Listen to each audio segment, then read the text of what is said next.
As you know, there are a lot of screen protectors for iPad which give the paper-like effect when drawing or writing. There are so many choices all around the market, and I already made a video about the paper-like screen protector that I will link down below.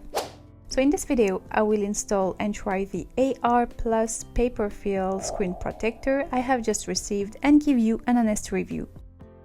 This is how it came. It was inside a box and well protected.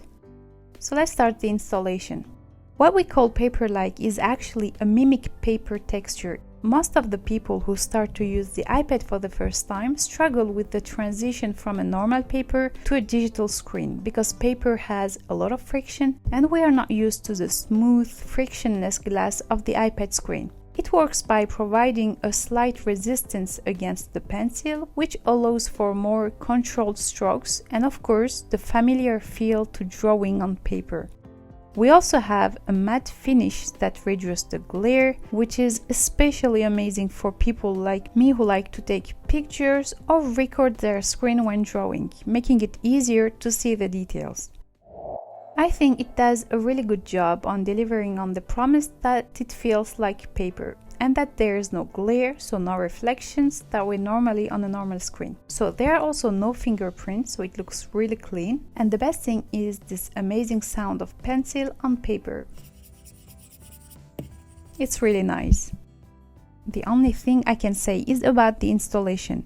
It was kind of confusing at some point, but I figured it out. Besides this, I am very happy with it. It's really a pleasure to draw with it, and in some previous screen protectors I have tried, I had this problem about the resolution of the screen. It was really changing the resolution of my screen and it was so annoying for me. I just couldn't use them because of this. It made me feel like the screen quality was really bad, but I think it's personal preferences anyway. I'm so happy now I don't have this problem with this one, and for now it looks great and I will continue to use it and see how it goes.